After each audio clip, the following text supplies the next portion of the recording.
dia, turma. Eu sou o professor Jeremias, vou estar conduzindo vocês durante a disciplina de fruticultura. A fruticultura, que é uma parte da horticultura, certo?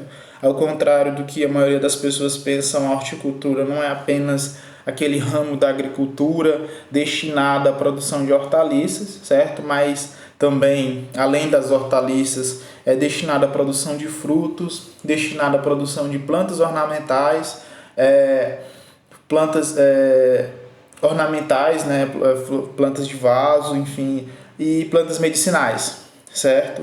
Então nós vamos trabalhar com esse componente da horticultura que é a fruticultura. Hoje nós vamos introduzir o termo fruticultura. Mas afinal, o que seria fruticultura, né? Fruticultura pode ser conceituado como sendo um conjunto de práticas aplicadas, né, que visem o quê? A produção de frutas comestíveis e comercialmente interessante, né? Eu digo comercialmente interessante porque uma das últimas fases dessas técnicas aplicada de produção, né, seria a pós-colheita, na qual você vai selecionar e classificar aquelas frutas que estão aptas à comercialização. Não necessariamente todo fruto que é produzido ele pode estar apto à comercialização, certo? Então, para cada cultura, e quando eu digo cultura, eu estou me referindo à espécie vegetal cultivada, né, a cultura da manga, a cultura do caju, enfim, para cada cultura existe uma legislação, uma classificação, certo? Assim como ocorre, por exemplo, lá no arroz, certo? Quando você pega um pacote de arroz, lá está escrito tipo 1, certo? Então, para a fruticultura nós temos isso. Então, vamos voltar aqui, né? Conjunto de técnicas aplicadas.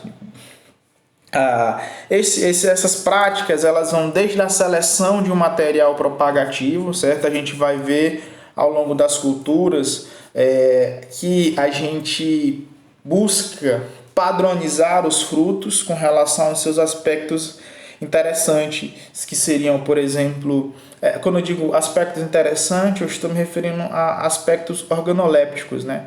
É relacionado a um odor agradável, a um aspecto visual, uma coloração, um sabor agradável, né? O que a gente chama de flavor agradável. Então, a gente seleciona um indivíduo que possui todas essas características, né?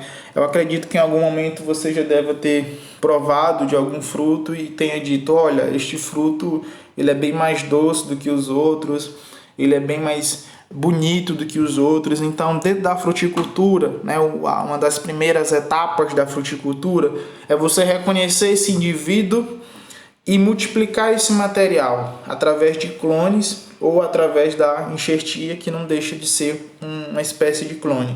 Então essas práticas elas vão desde a seleção desse material para ser propagado, da produção das mudas. Dentro da fruticultura nós temos profissionais especializados apenas na produção de mudas, certo?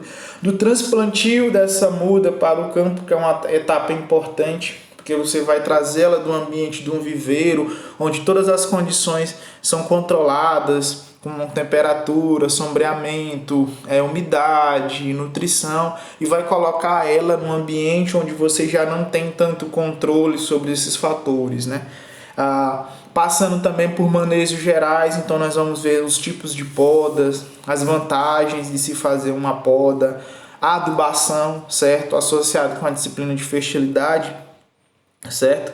Nós vamos fazer algumas recomendações de adubações, certo? A indução floral, dentro da fruticultura a gente preza pela produção de flores e pelo o tratamento adequado dessas flores, porque sem flores certamente não teremos os frutos, certo? A gente também vai trabalhar as práticas de prevenção, que é muito interessante, prevenção de pragas, né, os insetos que podem causar dano econômico para determinada cultura, as doenças, que são os vírus, as bactérias, os fungos e as plantas daninhas, certo? Que causam competição com a cultura a ser trabalhada. Então a gente vai trabalhar tanto em aspectos de prevenção desses fatores antagônicos à cultura, certo? Como também no controle, certo? Vamos sempre priorizar a prevenção, né? Para que você não tenha necessidade de entrar com herbicida, com fungicida, com inseticida. Então a gente prioriza a prevenção, certo? Até chegar na colheita, né? Quando é que se devemos fazer a colheita de determinada cultura, passando para pós-colheita, que, como eu disse, é uma etapa na qual a gente faz a classificação e tipificação do fruto, né? Destinando aqueles frutos mais atraentes, com melhores aspectos organolépticos, para serem comercializados num preço diferenciado, né? Isso talvez não seja comum na nossa rotina, certo? Mas quando a gente fala em frutos de tipo exportação, para haver uma penetração no comércio europeu, por exemplo, eles mandam representantes para cá que vão inspecionar todas essas fases de produção, inclusive a classificação. Então, por exemplo, no caso da banana, a casca vai ter que ter uma determinada espessura, o fruto vai ter que ter determinado comprimento, certo? Então, tem essas exigências para exportação, certo? Então, a fruticultura ela possui algumas características muito fortes. Por exemplo, utilização intensiva da mão de obra. Para vocês terem uma ideia, numa cultura de caju, que você pode trabalhar durante 15 anos, né? Se você for pegar esses 15 anos, praticamente 2 anos, você vai pegar 2 anos, 2 anos de mão de obra, certo? É como se você pegasse 365 dias, multiplicados por 2, então essa daí vai ser a quantidade de dias, certo? Quando eu digo dia, 24 horas, manhã e noite, de mão de obra distribuída ao longo de 15 anos na cultura do caju.